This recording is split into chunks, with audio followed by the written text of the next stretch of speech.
Assalamualaikum warahmatullahi wabarakatuh. Perkenalkan, nama saya Nadia Septini Rahmatika, NIM 212500009, Prodi S1 Kebidanan semester 7. Baik, di sini saya akan membuat tugas video pembahasan mengenai uji kompetensi S1 Kebidanan dan Profesi Bidan. Disimak ya videonya.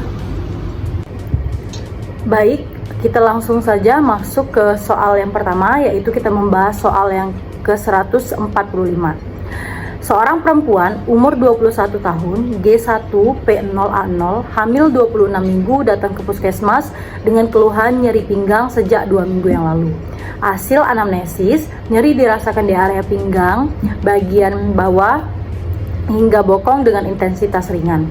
Tidak pernah didiagnosa menderita penyakit kronis, bekerja di bagian accounting di perusahaan, makan 3 kali sehari, 1 porsi menu bervariasi, minum 10 gelas air putih setiap hari, tidur sekitar 7 jam per hari. Hasil pemeriksaannya itu keadaan umumnya itu baik, berat badannya itu 67 kg, berat badan sebelum hamilnya itu 60 kg, tinggi badannya itu 159 cm, tekanan darahnya itu 120/70, nadinya itu 80 kali per menit, suhunya itu 36,5 derajat Celcius, pernapasannya itu 20 kali per menit, tinggi pundus uterinya itu 25 cm, dan DJJ-nya itu 136 kali per menit teratur. Pertanyaannya, apakah edukasi yang paling penting pada kasus tersebut? Untuk soalnya, apakah edukasi yang paling penting pada kasus tersebut? A. Pasien dianjurkan untuk berdiri dalam posisi tegak. B. Menganjurkan pergunakan sepatu atau alas kaki dengan hak yang datar. C. Pasien mengambil posisi jongkok saat mengambil benda di lantai. D. Menganjurkan berubah posisi duduk dan berganti posisi setiap 30 menit. Dan E. Tidur dalam posisi miring ke satu sisi dan tidak terlentang terlalu lama. Untuk jawaban dari soal tersebut itu D. Menganjurkan berubah posisi duduk dan berganti posisi setiap 30 menit. Pembahasannya, posisi duduk yang terlalu lama merupakan salah satu faktor yang sering memperberat keluhan nyeri pinggang pada kehamilan. Kondisi ini juga sering dialami oleh setiap wanita pekerja yang lebih banyak menghabiskan waktunya di kantor atau mengerjakan pekerjaan mengetik seperti accounting perusahaan. Pilihan jawaban lain juga perlu diberikan, tetapi faktor pencetus yang tampak pada kasus tersebut adalah posisi duduk yang terlalu lama, sehingga merupakan opsi pilihan paling tepat. Selanjutnya, soal ke-145. Contoh kasus, seorang perempuan umur 18 tahun datang ke tempat PMB dengan keluhan terlambat haid 2 bulan. Hasil anamnesis, berhubungan seksual dengan kakak kandungnya sekitar 1,5 bulan yang lalu. Hasil pemeriksaan itu keadaan umumnya itu baik, tekanan darahnya itu 120/70, nadinya itu 80 kali per menit, suhunya itu 36,5 derajat Celcius, pernapasannya itu 20 kali per menit, dan payudaranya itu membesar, HCG urinnya itu positif. Pertanyaannya, apakah masalah yang terjadi pada kasus tersebut? Untuk optionnya itu ada A. incest, yang kedua itu homeless, yang ketiga itu seks bebas, D itu pelanggaran HAM, dan E itu pelecehan seksual. Untuk jawaban dari soal 146 itu adalah A. incest. Pembahasannya itu, incest merupakan salah satu penyimpangan seksual, yaitu berhubungan seks dengan keluarga saudara. Lanjut, kita masuk ke soal 147. Seorang perempuan umur 29 tahun datang ke rumah sakit dengan keluhan belum pernah hamil. Hasil anamnesis, menikah dengan suami kedua ini selama 3 tahun, melakukan hubungan seksual secara normal tanpa alat kontrasepsi. Hasil pemeriksaannya itu keadaan umumnya itu baik, tekanan darahnya itu 120/80, nadinya itu 80 kali per menit, suhunya itu 37 derajat Celcius, dan pernapasannya itu 20 kali per menit. Untuk pertanyaannya, apakah diagnosis yang paling mungkin pada kasus tersebut? Optionnya itu ada A. infertilitas, B. gangguan hormonal, C. disfusi organ seks, D. penyakit menular seksual, dan E. infeksi saluran reproduksi. Untuk jawaban dari soal 147 itu A. infertilitas. Pembahasannya, infertilitas merupakan keadaan sepasang suami istri yang telah bersenggama secara normal 3-4 kali seminggu, tetapi istri sama sekali tidak ada tanda-tanda hamil. Baik, kita masuk ke soal 148. Seorang remaja perempuan umur 13 tahun datang ke puskesmas dengan tantenya dengan keluhan hamil di luar nikah. Hasil anamnesis ingin menghentikan kehamilannya karena khawatir dengan masa depan, belum siap memiliki dan merawat anak sendiri karena pasangan tidak mau menikahinya. Untuk pertanyaannya, apakah tindakan yang paling tepat pada kasus tersebut? Untuk opsinya itu A. Menolak secara tegas dengan rencana tindakan aborsi tersebut. B. Membantu aborsi karena mempertimbangkan kehamilan umur muda. C. Menjelaskan dampak aborsi dan menyarankan menerima kehamilan. D. Menyarankan untuk menerima kehamilan dan memberikan konseling gizi. Dan E. Membantu tindakan aborsi namun terlebih dahulu menjelaskan dampak aborsi. Untuk jawaban dari soal 148 itu C. Menjelaskan dampak aborsi dan menyarankan menerima kehamilannya. Untuk pembahasannya itu, aborsi merupakan dampak buruk terhadap masalah fisik dan fisikis pada remaja. Bidan dapat terjerat pada sanksi hukum jika melakukan aborsi, sehingga lebih baik kehamilan klien dipertahankan. Selanjutnya, kita membahas soal 149. Seorang perempuan umur 25 tahun, P1A0, NIPAS 42 hari, datang ke klinik untuk kontrol. Hasil anamnesis menyusui haid setelah melahirkan, menggunakan kontrasepsi yang tidak mengganggu produksi ASI. Hasil pemeriksaannya itu keadaan umumnya baik, tekanan darahnya itu 120/80, nadinya itu 80 kali per menit, suhunya itu 36 derajat Celcius, pernapasannya itu 22 kali per menit, TFU-nya itu tidak terapa, dan lokeanya itu alba.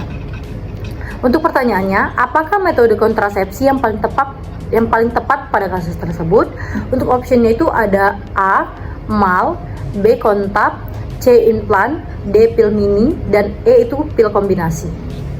Baik, kita bahas ke soal 149 itu. Untuk jawabannya itu A. MAL, di mana metode amenorrhea laktasi atau MAL cocok untuk ibu yang menyusui minimal 8 kali sehari atau menyusui secara penuh, belum mendapat haid, dan umur bayi kurang dari 6 bulan. Baik, untuk soal 150, seorang perempuan umur 30 tahun, P2A0, datang ke klinik dengan tanpa didampingi oleh suami, ingin ganti alat kontrasepsi spiral ke alat kontrasepsi pil. Hasil anamnesis alasannya karena haid lebih lama dan banyak.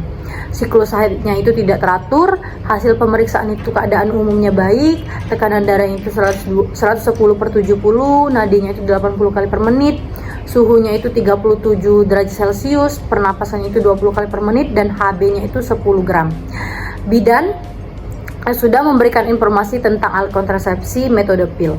Dan pertanyaannya, apakah penata laksanaan yang paling tepat pada kasus tersebut? Untuk optionnya itu ada A. Memberikan informasi tentang IUD, B. Memasang AKDR sesuai permintaan pasien, C. Melakukan pemeriksaan dalam terlebih dahulu, D. Meminta klien untuk mendatangi persetujuan tindakannya, dan E. Menganjurkan ibu untuk membicarakan dulu dengan suami terlebih dahulu. Baik, kita bahas soal 150. Untuk jawabannya itu E. Menganjurkan ibu untuk membicarakannya dengan suami terlebih dahulu. Untuk pembahasannya itu, menganjurkan ibu untuk membicarakan dengan suami terlebih dahulu merupakan tindakan yang paling sesuai dengan kode etik bidan dan memberikan asuhan pelayanan KB. Baik, untuk soal 151, seorang perempuan umur 25 tahun, G1P0A0, hamil 38 minggu di rumah dengan keluhan mules sejak 2 jam yang lalu. Hasil anamnesis keluar cairan pada jalan lahir. Hasil keadaan umumnya itu baik, tekanan darahnya itu 110/70, nadinya itu 80 kali per menit, suhunya itu 36,7 derajat Celcius, pernapasannya itu 24 kali per menit, TFU-nya itu 34 cm, punggungnya itu berada di kiri atau puki, DJJ-nya itu 160 kali per menit, teratur, kontraksinya itu baik, pembukaannya itu 4 cm, selaput ketubannya itu negatif, sisa cairannya itu mekonium kental, plasentanya itu kepala, penunjuknya itu ubun-ubun kecil kiri depan, dan kepalanya itu sudah hot 1. Pertanyaannya, apakah penata laksanaan yang paling tepat pada kasus tersebut?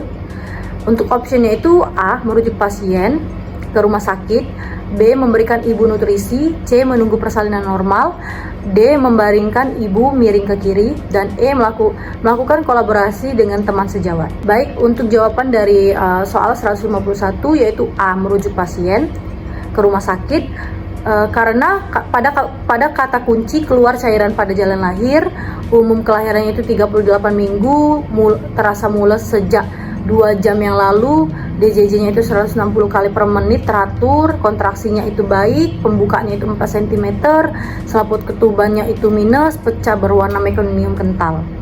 Nah, pembahasannya itu merujuk ke rumah sakit merupakan jawaban yang sesuai karena ketuban sudah pecah disertai dengan keluarnya mekonium kental merupakan tanda bahaya atau penyulit salah satu yang harus segera dilakukan rujukan karena termaksud dari bagian 18 penapisan normal. Lalu yang kedua, memberikan ibu nutrisi tidak sesuai karena memberikan nutrisi pada ibu dilakukan jika didapatkan permasalahan terkait forward kontraksi ibu pada saat persalinan, sedangkan pada kasus tersebut kontraksi ibu baik.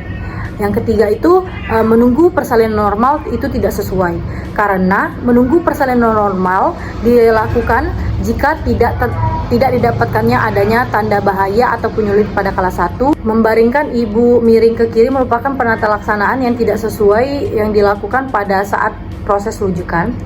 Dan yang terakhir itu melakukan kolaborasi dengan teman sejawat itu tidak sesuai karena melakukan kolaborasi dengan teman sejawat itu dilakukan jika tindakan medis masih bisa dan diperbolehkan jika teman sejawat sedangkan pada kasus tersebut merupakan tindakan gawat darurat yang harus dilakukan rujukan. Baik, untuk soal selanjutnya yaitu soal 152, seorang perempuan umur 37 tahun, G4 P3A0, hamil 43 minggu, datang ke puskesmas dengan keluhan mules sejak 8 jam yang lalu.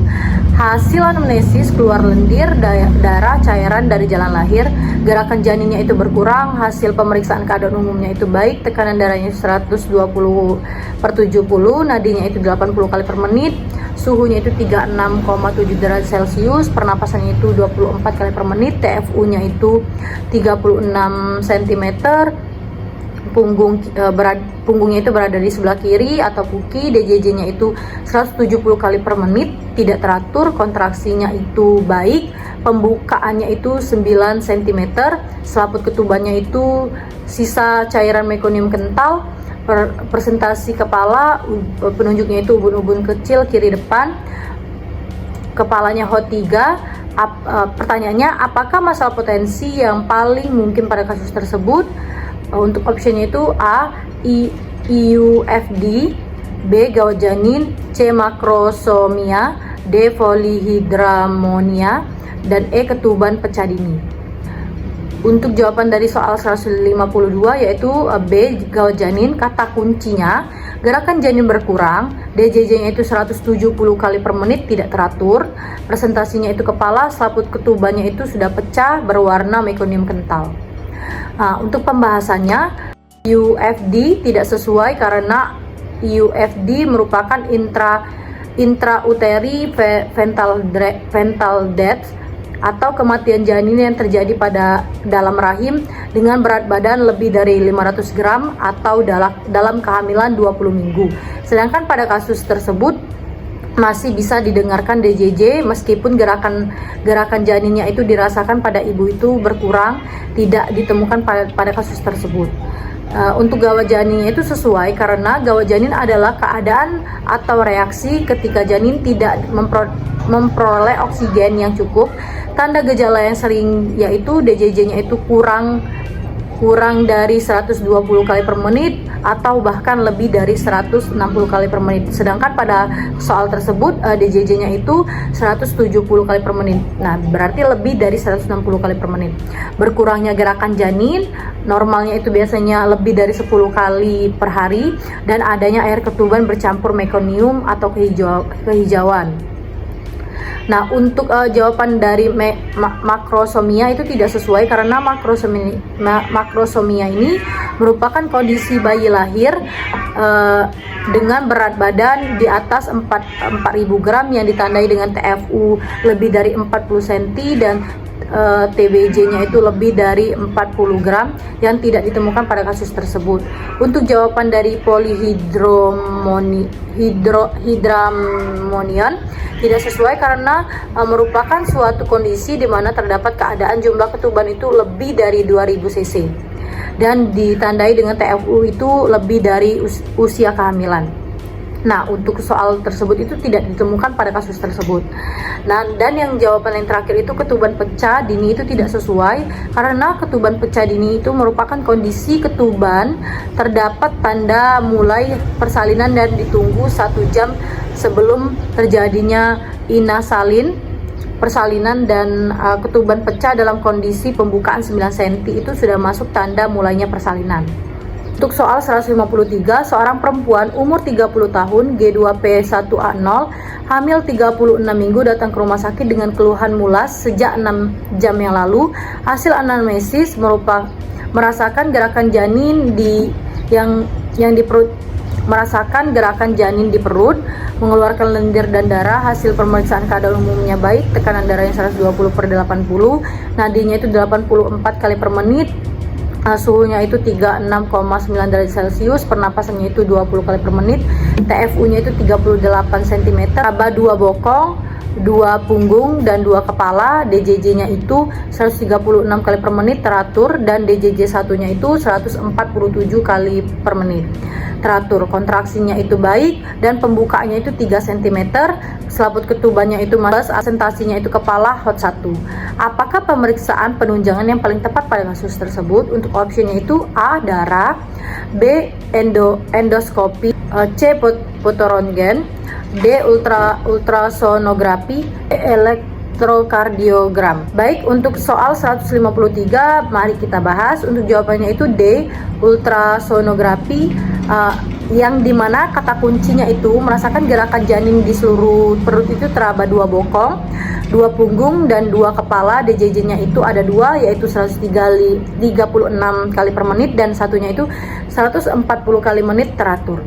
Untuk pembahasannya itu kemungkinan diagnosa pada kasus tersebut pada kehamilan ganda, sehingga melakukan periksaan penunjangan yang paling dibutuhkan yaitu ultrasonografi atau USG.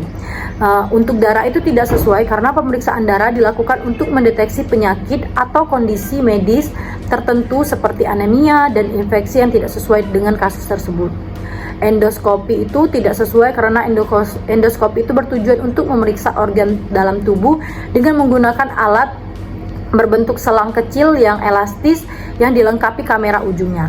Dan untuk fotorongen itu tidak sesuai karena fotorongen itu untuk mendeteksi kelainan tulang, sendi, gigi, sumbatan saluran napas, dan cerna, infeksi seperti pneumonia dan lain-lainnya.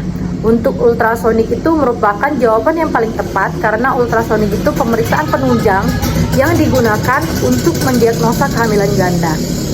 Dan yang terakhir itu untuk elektrokardiogram itu tidak sesuai karena digunakan untuk mendeteksi penyakit jantung. Baik, untuk soal 154, seorang perempuan umur 25 tahun G1P0A0 hamil 40 minggu infartu kala 2 di rumah sakit. Hasil anamnesis riwayatnya itu diabetes mellitus sebelum hamil. Hasil pemeriksaan ini keadaan umum baik, tekanan darahnya itu 120/80, nadinya itu 84 kali per menit, suhunya itu 36,2 derajat Celcius, pernapasannya itu 20 kali per menit, dan TFU-nya itu 34 cm, DJJ-nya itu 136 kali per menit teratur. Setelah dipimpin menerap 45 menit, kepala janin lahir namun tidak terjadi putaran faksi luar dan turtlesignin. Apakah diagnosis yang paling mungkin pada kasus tersebut? A. Malposisi, B. Partus lama, C. Distosia bahu, D. Malpresentasi, E. Kala 2 memanjang.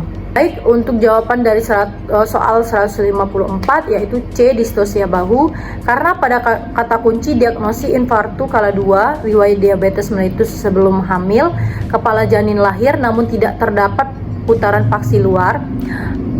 Untuk pembahasannya itu, untuk malposisi itu tidak sesuai karena malposisi ini ditandai dengan kepala janin belum lahir, di mana pada pemeriksaan dan teraba oksiput posterior sebagai denominator, sedangkan pada kasus tersebut kepala sudah lahir namun tidak dapat melakukan paksi luar. Untuk partus lama itu tidak sesuai karena partus lama adalah persalinan yang berlangsung lebih dari 24 jam pada primigravida dan lebih dari 18 jam pada multigravida.